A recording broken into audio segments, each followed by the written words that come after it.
It starts early. People of all ages leave their homes in the Petare slum, making their way down the hill with their empty buckets. Then they wait, sometimes for hours, to fill the buckets with water from a well. We have to walk more than a kilometre uphill carrying heavy buckets of water to our homes. The well is on the grounds of a former brick factory. Residents say they're afraid the water's making them sick. A few days ago, my son and I had pretty intense stomach aches. It's because of the water. Even boiling it is no help. Nearly 1,000 people live in this neighborhood. 8 years ago, they stopped getting running water in their homes. Ever since, they've been struggling to get fresh water. Some fill their buckets with water from a creek just a few steps from an open sewer.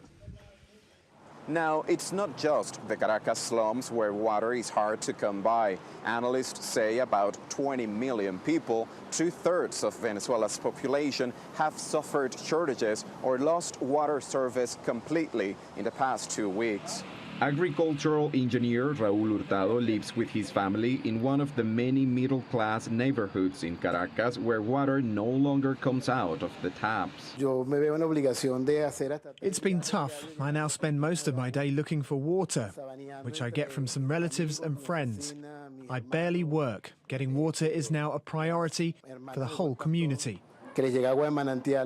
President Nicolás Maduro says the water shortages are a result of the country's power failures, which he has blamed on terrorist attacks.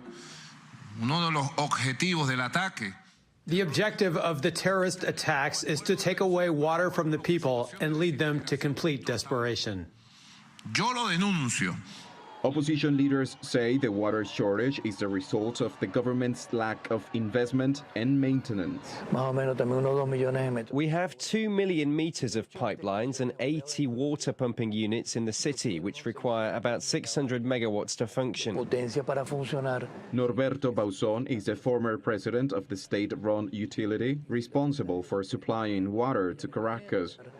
If the machinery doesn't work in a synchronized way, most of the city will be left without water, which is what's happening right now. Venezuelans have taken to the streets to protest the lack of water. And until it starts running from the taps again, they'll take their buckets to wells and creeks and hillsides, collecting what they can. Juan Carlos Lamas, CRT World, Caracas.